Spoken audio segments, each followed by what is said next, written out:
So my husband has been on a sourdough kick this summer. He cultivated a sourdough starter. He bakes several fresh loaves every week. It's amazing. But that got me thinking, what else can you do with sourdough starter?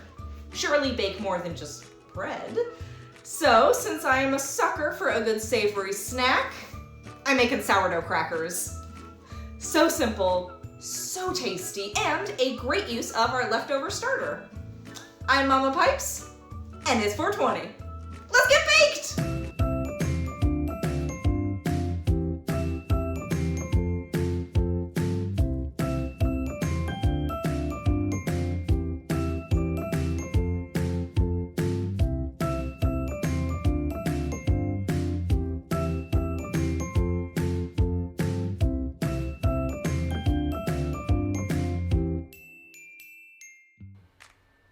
For these simple little crisps, I need flour, unfed sourdough starter, baking soda, salt, paprika, onion powder, ground mustard seed, cheddar cheese, and infused cannabis butter. Now I mentioned unfed sourdough starter. That's going to be this. Sourdough starter is a type of living yeast. We feed it flour and water every day and it bubbles up and often overflows, so this is at its lowest point. We fed it 12 hours ago. I put a link down in the bottom so that you can learn how to make your own sourdough starter, and then you too can make delicious fresh baked bread.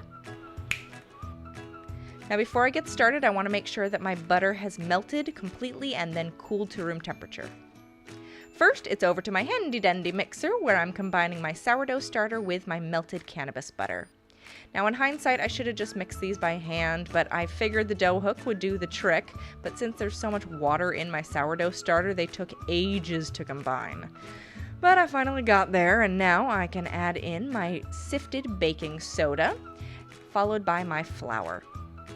Now depending on how much liquid is in my sourdough starter, I'm going to need anywhere between half a cup and a whole cup of flour.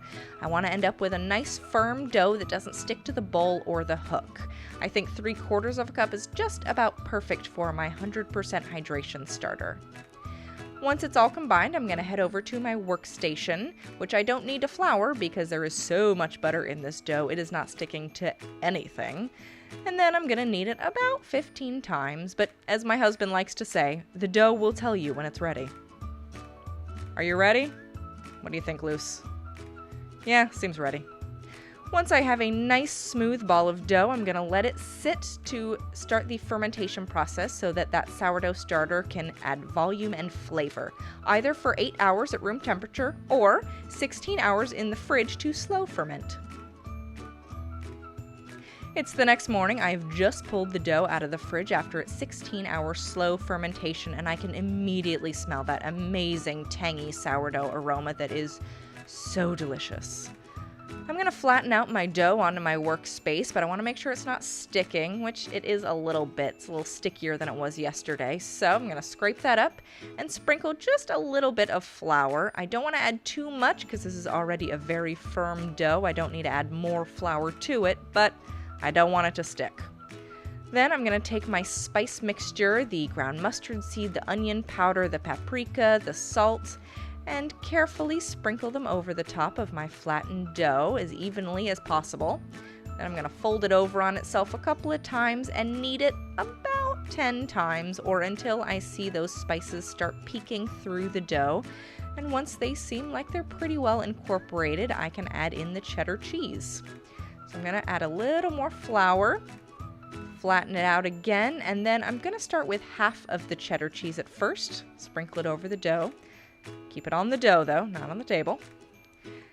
Fold it over on itself a couple of times, and then I'm going to add the other half of the cheddar cheese.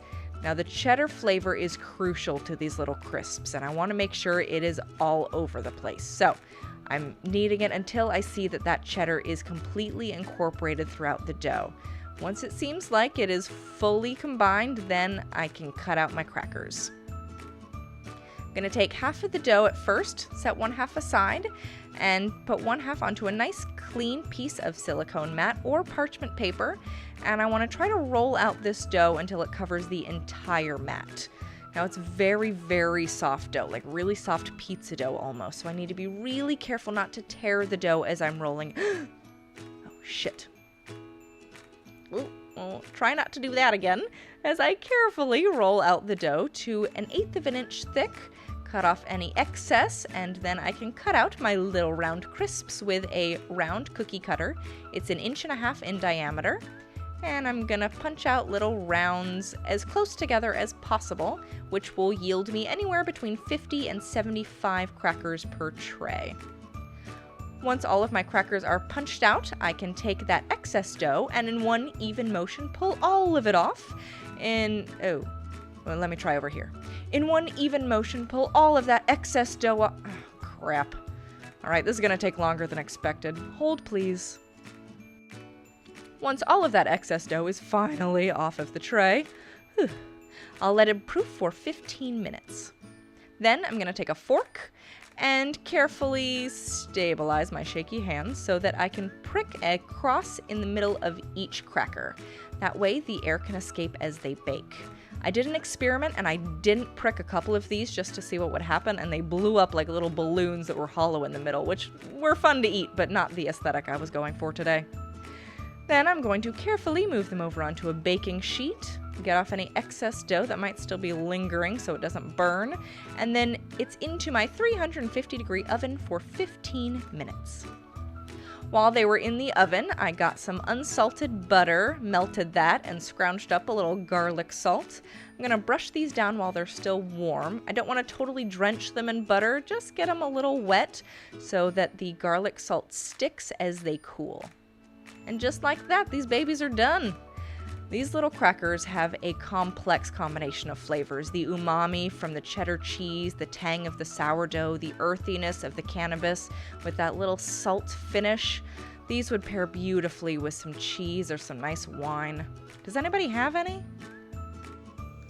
If you liked that recipe, you can check out the others on our channel. I've got a whole bunch of them with new ones on the way, so please like and subscribe and follow me in all the places, Twitter and Instagram and Facebook, so that I can keep doing what I love, which is bringing you recipes utilizing cannabis in clever and delicious ways.